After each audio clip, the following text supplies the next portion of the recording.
Sabahın xeyir Azərbaycan. Əziz dostlar, bu Sarı divanımızda isti söhbətlərimizi davam etdirik. Sarının özündə bir gözəl istiliyi var axı. Onun gələcəyini anons etmişdik, xəbər vermişdik. Mənim üçün doğrudan da uşaqlığımın, yeni yetməliyimin sevilən simasıdır, sevilən bir sənətkarıdır. Arzu Rızayev bizim studiyamızdadır. Xoş gəlib, səfa gətirib. Arzu müəllim, sabahınız xeyir olsun. Çox sağ olun, xoş gününüz olsun. Siz də həmişə kimi Dəniz xanım, Azər bəy, belə gümrah necə süsə, mən necə görürəm sizin canlı, elə də qalasınız. Sizin kimi. Əlbəttə ki, bizi izləyən, bizə baxan tamaşaçılara da əlbəttə ki, mən salamlayıram. Hamınızın sabahı xeyir olsun. Belə gününüz belə xoş keçsin. Çox sağ olun. Amin. Biz çox şadıq sizi görməyə studiyamızda. Görürsünüz, elə musiqilərinizdən də eşitdiyimiz kimi enerjinizdə çox pozitivdir, gümrahsınız maşallah. Mən ümumiyyətlə gün adamıyam da, adam var deyir, kimsə var dostlardan deyir ki, mən yağış adamıyam. Mən deyirəm, necə yağış? Deyir, yox, yağışda çıxım gezim. İndi mən heç kəsə deyim, hərəsinin bir subyektiv yanaşması var. Mən gün adamıyam. Günəşli fəsildə dünyaya gəlmişsiniz də ona görə. Əslində, Martda yəqin ki. Bəli, bayram axşamı da. Danışacağıq o barədə. Danışacağıq. Gəlin başdan başlayaq. Sizin musiqi yaradıcılığınızdan neçə yaşınızdan maraq oyandı sizdə? Kim sizə təşviq elədi, kim sizə dəstək oldu? Hansı alətlə başladı musiqi bağlılığınız? Hansı alətlə? Mən 6 nömrəli musiqi məktəbini, fortepiano sinifini instrumental bitirmişəm. İfaçı kimi başlamışsınız. Bildiyiniz kimi, yəni biz faktdır da bu. Əslində yaxşı müğənnilər, gələcəkdə yaxşı müğənnilər, əvvəl instrumentalist. Mən həmişə demişəm ki, zavodun direktoru olmaq üçün sirkdə gələk o bütün toker, fəhləsindən başlamaq lazımdır. O işləri biləsən. Əslində biz də fəhləyib, sadəcə biz prorab deyirlər də, o işin başında oluruq. Və ondan sonra 5 ildə navara sinifini bitirmişəm və ona görə ritmikada böyük bir şeydir. Belə deyirlər də, insan orkestr. Bəli, bəli. Yəni bir neçə alətdə belə ifa edə bilirəm. Nə gözəl, nə gözəl. Düzdür, indi çoxdan da ifa edirəm. Evdə arada bir yoldaşım ki, bir otur da görə edirəm. O özü də... Buzunu əritdə bu musiqi ələtlərindən. Müəllim edirəm. Yox, sən ondan sonra bizi izləyirsə salamlayırıq buradan. Bəli. Salam olsun. İndi baxırlar. Nə gözəl. Bütün ailənizə salamlar. Var ümumiyyətlə yeri gəlmişkən sizin ailənizdə bu musiqi yaradıcılığınızı davam etdirən kimsə? Var, mən böyük oğlum. O biraz rock üslubundadır. Heç yerdə də heç vaxtı mənim adımı çəkmir. Yəni ki, mən filan var axı elə bir şey ki, adam var deyir ki, deyərəm atamın adını çəkim, mənim daha da hörmətim artsın. Heç vaxt adımı çəkmir. Məşhurdur, yetərincə. Bəli, yetərincə. İndi belə yavaş-yavaş öz ləqəbi var. Deyə bilərsiniz. O sizin adınızı çəkmir, siz onun adını. Bu küslüsünüz, olmaz axı belə sarafat edir. Rock üzrə, yəni belə deyim də, həm də müəllimdir, gitar müəllimidir, gitar ilə məşğuldur. Yəni belə, amma yox, obrisilər belə deyim də, mənim sənətimi davam... Neçə övladınız var ki? Var, 3 övladım var. Maşallah. Biz sizin görüntülərinizi izləyirik, arxiv görüntülərinizi hal-hazırda. Gör neçənci illərin görüntüləridir. O gənc vaxtlar deyirlər. Burada da var kamera, bax, önə də baxa bilərsiniz rahatlıqla. Orada incə-mincə uşaq var. Allah, məndən darıqsınız orada. Bəli, bəli, bəli. Bu 80, belə deyim də, 6-cı 86. Professional səhnəyə 85-də gəlmişsiniz, Arzu müəllim. 85-də, 80... O Almaz Ələsgərova ilə duetiniz var idi, dedim dedi, hə? Səid Rüstəmov musiqisi. Bəli, bəli, o 86-cı ildə yazıldı. Əsas o professional səhnədəki başlanğıcı. Hə, baba bunu deyir, biraz səsini artıra bilərik. Dövlət televiziyasını çəkilir.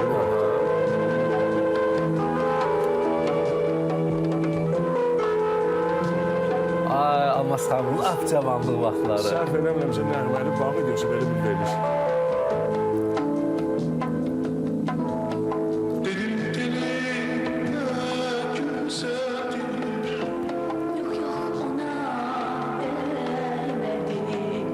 Arzu müəllim, sizi illər öncə, yəni biz mütəmadi olaraq efirlərdə, səhnələrdə görürdük. Sonra özünüz də etiraf edirsiniz ki, sanki bir durğunluq yarandı. Nə idi bunun səbəbləri? Özünüz mü müəyyən qədər geri çəkildiniz, yoxsa... Yox, mən həmişə demişəm ki... Elə bir bayram olmazdı, elə bir tədbir olmazdı ki, orada siz olmayasınız. Sözün açığı, axır vaxtlar mən çox, biraz uzaq dururum efirlardan sözlə. Onun da səbəbi var, nəyə görə? sizin efirdə ona görə, çünki mən doğrudan həmişə baxıram. Soruşanda məndən bir redaktor zəng vuranda mən təşəkkür edirəm Leyla xanıma da ki, yəni bugünkü gündə mən burada iştirakım. Çünki mənə üçün linklar göndərdi, sözün açığı. Formatı biri var, o 100 eşilməkdən bir görmək deyirlər yaxşılıq. Baxdım, açığı bəyəndim onu. Dedim ki, mən həmişə deyəndə nəyə görə dedim, sizin də böyük zəhmətiniz var. Bu işdə bu səviyyəni saxlamaq məsələsi var. Mən həmişə demişəm ki, istər tədbir olsun, istər məclis olsun, çox adam deyir, el şənliyində. Mən həmişə səhv duram, bir çox aparıcılarda açıq, amma belə də kulis arxası deyirəm. Tamam, bizim el şənliyimiz bir dənə var, o Novruz bayramıdır. Gedib xalqın toyunda iştirak edəndə onu deməzlər el şənliyi. O başqa şeydir, o toydadır. Nə demək istəyirəm? Orada da öz səviyyəvi qorumalısan. Fərqi yoxdur, o maddiyyətdən asılı olmayaraq öz, necə deyirlər, markanı saxlamalısan. Yəni sən orada heç nə də ola bilməz, bir çox miqdar da ola bilər, sən öz səviyyəvi. Mən də nəyə görə deyirəm, həmişə zəng vurandı mənə. Deyəndə verilişə dəvət edir. Deyirəm ki, biraz yanımda deyirəm, kimdir qonaq? Kimlə, deyirəm, mən hamısı ilə dostluğum var. Bir adamın bostanına heç vaxt daş atmamışam. Belə, yəni, yəqin üzümdən görünür, mən xeyirxah insanım. Çox yumuşaq xarakterli insansınız, nikbir insansınız. Deyirəm, bir dənə bir söz deyim, deyirəm, soruşuram ki, deyirəm, birisininə görə soruşuram. Yanımda, deyirəm, çağıranda abırlı adam çağırıram. Bir kəlmə. O abır məsələsi biraz son illərdə ona görə də səbəb də odur. Biraz kənara çəkilib, belə deyim də yumuşaq. Çəkilə gedir, yavaş-yavaş yox olur. O sərhəd pozulur, o bir söz. Yox olmursunuz, bu cür görüntülər var, insanların xatirələri var. Hə, əlbəttə bir dənə onlar yaşadır bizə. Ona görə də mən həmişə deyirəm ki, yanında əgər kimisə dəvət edirsə, demirəm ha, belə biraz böyük çıxması, biraz abırlı adam dəvət edirəm ki, yanında oturan mən də, nə o mənlə belə sıxılsın, nə də mən də xəcalət çəkməyim. Arzu müəllim, mən istərdim yaradıcılığınıza 94-cü ilə qayıdaq. Bilirik ki, siz İlkin İmanovla Bakı şansonunu diriltmişdiniz. Bəli, biz bərpa eləmişdik. Bərpa eləmişdiniz və məhz Bakı şansonu və bugünkü gündə ümumiyyətlə, həm mənə maraqlıdır ki, necə oldu ki, siz bu janrı seçdiniz? Bəlkə də bu janr sizi seçib, necəsə belə alınıb və ümumiyyətlə, bugünkü gündə Azərbaycanda, Bakıda şansonu necə qiymətləndirirsiniz? O vaxtı qoy, mən iki kəlmə o vaxtdan danışım. Buyurun. Biz 94-cü ildə İlkin İmanov mənim tələbə yoldaşım, dostumdur. Bir yerdə oxumuşuq, bir parta necə arxasında oturmuşuq. Mən ali təhsildən danışıram. Və onda həmişə var idi o belə bir şeylər. Sonra institutu artıq bitirmişdik. Mənə xəbər çatdı ki, İlkin bir maraqlı bir şeylər yazır. Deyim, ablam, mən axı Rus dilindəydi bildiyiniz kimi o vaxt. O bilsiz nəyə görə? Bütün bizim həmvətənlər üçün, əvvəldə Zastavka da gedirdi ki, xaricdə yaşayan həmvətənlər üçün Rus dilində ona görə ki, hər adam başa düşsün onu. Çünki bir çox bizim, məsəl, Yahudi dostlarımız var, o çox köçmüşdü, məsəl, burada Rus millətindən Bakı adamları köçüb gelmişlər, onlar başa düşsünlər ki, bu nədən gedir, bəhs edir. Onu biz yazanda, mən demişəm, 20 mahnıdan 12 mahnı seçdik və o vaxtı mən deyim, mən Rus dilində oxumamışam axı. Xalq mahnıları oxumuşam, bəstəkarlarla, bir çox bəstəkarlarla həm, necə deyərlər, iş birliyimiz olub. Amma durub birdən başa düşməzlər. İlk təcrübə idi sizin üçün bu demək ki.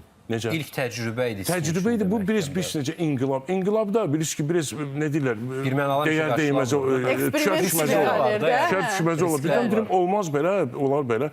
Özdə orada heyət gördüyümüz kimi, eşitdiyimiz kimi də, mən bildiyim Eldar idi Zeynalov, Bahçe deyirlər ona, o bizim qohumdur. Onu dəvət etmişim, saksafon. Alt saksafon, çünki sonra akordeon, Teymur. İndi də oğlu yəqin eşitmişsiniz, Seymur. Onun atası çalıb oldu. Teymur, mənim uşaqlı dostum. Bəli. Akordeonu birinci dəfə götürmüşdü əlinə. O qarman çalan, çox gözəl qarman çalan. Deməli, onu götürəndə çox adam inanmırdı. Çünki deyir, bu, deyim, yox, abanam. Bu şeydir, birinci dəfə götürüm. Wiltmeister akordeon tapmışdı, onun üçün getirmişdik. Çoxu da, sonra bir ara yadınızdadırsa, o vaxtı çox zərb aləti. O dəbdə idi. Bütün nağara çalanlar keçmişdilər zərbə. Bir çox. Neysə, orada da İlham, mənim dostum Mirzəyev. Onun da oğlu, Ağa Mehdi, yəni, yəqin, bunlar bu, nə deyirlər, bu, belə deyim, dinastiya kimi də davam edir bu. O idi. İlham, özdə gedir National Drums, İlham Mirzoyev. National Drums. Dedi ki, milli zərblər. İlham çağırıb bu, yazanda bunu. Deməli, 3 ay yarım onu işlədik. Faiq Babayev İncəsənət İnstitutunun studiyasının rəhbəri. Bəli. O çox onun zəhməti oldu orada. Allah ona da can sağlığı versin. Yəni ki 3 ay yarım biz səhər saat 8-dən axşam saat 8-ə qədər belə çalışmışıq, işləmişik. Onda da İlham çalıb dedi, bizi vurarlar. Dedim, balam nə iş vururlar? Yox, akordiyon filan, o üzdən İran qonşularımız o vaxtı çox istədirdi. O vaxt həm də nə dərəcədə böyük bir qorxu. Əlbəttə ki, o bir risk idi. Belə, mən onu gözüm inqilabdır. Dedim, balam, vursalar məni vuracaqlar, sən nə iş vururlar? Nə qorxursan? İrəlidə mənəm də. Dedi, yox belə, amma dedim, əslində deyəm, o bizim musiqidir, Bakı musiqisidir. Ümumiyyətlə, necə qarşılandı? Bu düşündüyünüz qədər qorxulu oldu, sizə olan gerilimlər, təzyiqlər falan. 3 ay yarım işləyəndən sonra onda kasetlər vardı, yadınıza gəlirsə. Deməli, bir dostumuz o kaset, o məşğul idi ona satışı ilə. Şəhərdə bir də gördük, yayılıb, bütün, hər yer yayılıb, o yazılar. Cürəbəcə şairlər dedi, bu Kaliforniyada yaşayır, gəlib oradan bura, burada yazdırıb bunu. Özü çıxıb gedib gənə də ora. Belə bir şeylər, axırda İlqar vardı, Bakıxanov, mənim dostum. İlqar dedi ki, sən bilirsən ki, sənə deyir, burada gələk biz görməyək, sən o tərəfdən gəl. Dedim, nə danışsan sən? Belə deyirlər. Dedim, deyinən onlara ki, sağ-salamatım, buradayam, heç yerə gedməmişəm. Burada yaşamışam, burada da yazdırmışam. Yəni, bu belə. Yəni, belə də bu qədər. İndi şanson... Xatirələr dolusunuz. Bəli, ondan sonra deyirəm də, o biraz deyəndə deyirlər ki, biz çox vaxtı klarnetlə akordiyon işlənirdi. O üzdən İraq qonşularımız o yaxşı... Klarinet var, elə... O saksafondur. Üzr istəyirəm, bu Flora Kərmova şəvə kimidir saçları. Saksafon. Eldar birinci dəfə, bəli, Flora xanımla duetimizdə birinci dəfə efira mənlə çıxmışdı Eldar Zeynal. Biraz dinləyək. Nazim Qəmərlinski, Allah rəhmət Neçənci eləsin. ildir? Sözləri Müvarid Dilbazi. Bu, saat deyim,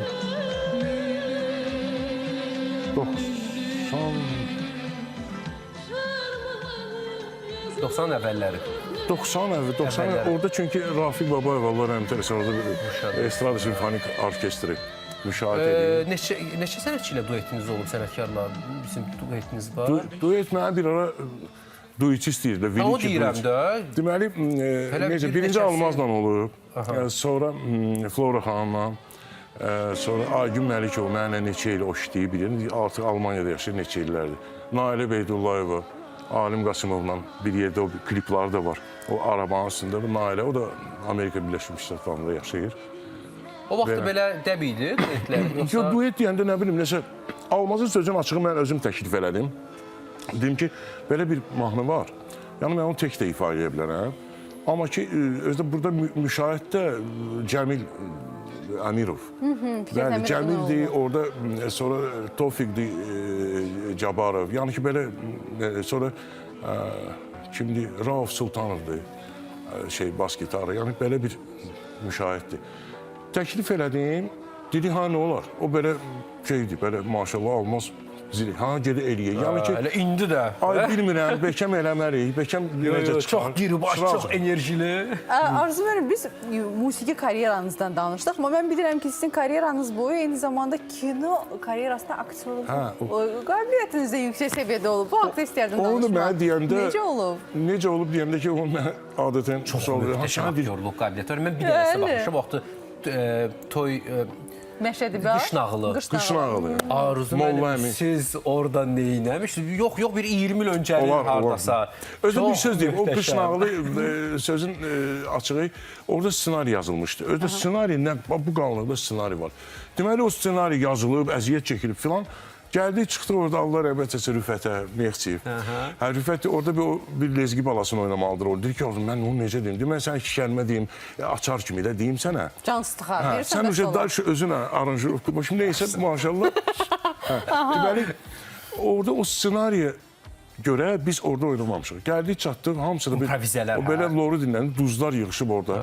Neyniyək? Orada kim idi? Mən idim, Eyyubu idi, Flora xanımız da vardı orada. Sonra rəhmətlik Aygün bəylər, o da orada idi. Yəni bir çox... Siz həm də aktyor kimi kəşf elədim, mən özüm uşağı idim. O qədər o ssenariyi qoyduq qırağa ssenarini. Yaxşı, onu özümüz eləyim. Deyim, onda mən özüm necə fikirlərim? Qoy bir dənə bir özüm göstərim... İlk təcrübəniz idi aktyor kimi onda? Yox, ondan Ondan qabaq əvvəl mən nəsə çəkilmişdi. Drongo filmində bizim Yavər Çingiz Rızayevin Abdullayevin... filmi Xeyirlə Şəri qarışanda. Yox, Drongo'da Ivor Kalniş oynayırdı başrolda. Orada Bakı səhnələrində, orada da mən bir epizodik rol idi. Sonra MTV-də rol aldım. Zinovi Roizman çəkirdi. Ən çox sevdiyiniz rol hansı olub? Ən çox sevdiyiniz layihə hansı olub? Sonra Meştibadın özünü də oynamışam. O vaxt Əhməd Orucoğlu'nun ssenarisi idi, mənim yadımdadır. Dedi ki, Meştibad, qoydum qabağıma kaseti. Dedim, mən bunun hərəkətlərini əzbərliyim. Elxan Cəfərov rejissor. Özü Tarix Muzeyində çəkilirdi. Qrim, filan, saqqal, nə bilim, qaş. Oxşatmışlar bir gülməli bir şey danışım. Çıxmışam, indi hamısını siliblər, qaşlar qalıb. Gəlmişəm evdən Yaddan çıxır, yoxsa necə? Yaddan çıxır. Evdən də tez, bilirsən, o kreyonu gələk, o yaş salfetka ilə çıxmışam, maşına binmişəm. Evdən ki, çörək al gələndə. Girmişəm marketə, o mərkəzi balaca. Girdim içəri, görürüm, oğlan belə baxır, mənə sniper kimi belə burama baxır. Dedim, bu nə tapır? Niyə aldı bunun ortasına baxır? Bu şimdi yəqin ya haramsa, o deyir, yaxam açıqdır, ya nəsə. Görüm, yox, çörəyi aldım, belə baxa-baxa da bağlı, belə düz yola saldı mən. Gəldim evə çatdım, açdım, girdim güzgün qabanı gördüm, bir dənə belə içinə, qaşlar, qəlim belə. Hətkeş bir dənə belə. Bəli.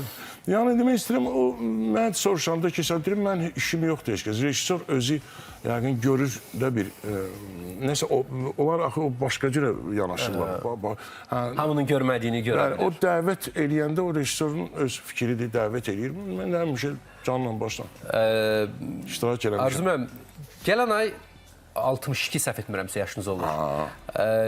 Sizcə necə bir ömür yaşadınız? Yəni bu 62 illik ömrünüzün ən böyük uğuru sizcə nə oldu? Ümumiyyətlə bu illər sizə nə qazandırdı? Belə dönüb belə o 62 ilə baxanda nə fikirləşirsiniz? Sözün açığı nə fikirləşirəm? O bir səhnədə bir həyatdır da, uzanıb gedir özü üçün. Belə, amma adətən yaxşıdır. Təşəkkürümü bildirirəm ki, o, belə deyim də, çox şablon bir sual arada bir verilir. O sualı vermədiniz mənə. Siz yenidən həyata gəlsəydiniz, bu nə illərə olardınız? minnətdarsızmı, razısızmı bu ömür payından? Yaxşı mı keçdi sizcə? Allah bərəkət versin. Razılaşdıq hələ bir. Əsas o sualı vermədiniz. Deyir ki, Yox, biz o suallarda, biz o bilmirik o sualları. O bilinmir, o bizlik deyil. Ola bilər süpürgəçi olardı. Amma bir atalar sözü var, o süpürgəçini əlbəttə demədim. Deyir, süpürgəçi ol, yaxşısından ol. Əsas odur ki... Kamil bir palanç olsa. Bəli, keyfiyyətli işi görəsən, ümumiyyətlə, hər işi və hər bir sənətlə məşğulsansa, o işə məhəbbətlə, sevgi ilə yanaşmalısan. Çünki inanın mənə ki, tamaşaçı da, izləyici də belə deyim də, yəni mən tək efir mənasını demirəm. Bir işi görürsənsə, məsələn, tutaq ki, bu çap eləyirsən, bunu keyfiyyətlə elə ki, çünki o sünilik, inanın ki, görünür o. Valla. Arzu müəllim, indi yaradıcılığınız necə gedir? Yaxın zamanda nə yenilikləriniz var yaradıcılığınızda? Bu haqda da həm bizə, həm də izləyicilərinizə məlumat Bizə rejissor otağından deyirlər ki, klip çəkdirin, yoxdur, təzə klip verin. Özdə belirlər, klip. Bir məzəli klip var, onun da rejissoru mən özüm olmuşam, sözün açığı. Bizim operatorumuzda Qurusçu operator, Əlövsət Aslanov. O çəkib onu çox içəri şəhərdə, o vaxt o canım klipi. Nə vaxt çəkilib o klip? O bir neçə il yəni çəkilib. Biz təzə istəyirik. Biz o piratlıqla filanla ki, bir ara məsələlər böyüdü. Ona görə açığı o boyda ona xərc qoyub, oradan bir, belə deyim də, xeyir... Amma niyə çox ekonom büdcə ilə də indi cavan uşaqlar var? İnanın ki, telefonla elə qəşəng bir ekran nümunələri çəkirlər. Amma o belə deyil, o rolik daha gedir. Daha adı onun, daha rolik. İndi çox daha dəbdə deyil də, gəldi, gördü, ayda. Amma ki, süjet xətti. Nə bilim, arada bir söz, mən heç vaxt, indi bir sözdə bir telefon çıxanı, kim var dostlardan canlı efir, ara çıxır, mən heç vaxt oynamamışam. Bir gün bir xeyir iş vardı, mənim yadımdadır, müraciət edəmək. Sizin bir, nə deyil, çəkilişləriniz yoxdur. Mən elə məclislərdə iştirak eləmişəm ki, o kim razı olar ki, o məclisdən o adamlar düşdür. Mən dedim, çəkiliş yoxdur, ona ehtiyac yoxdur axı.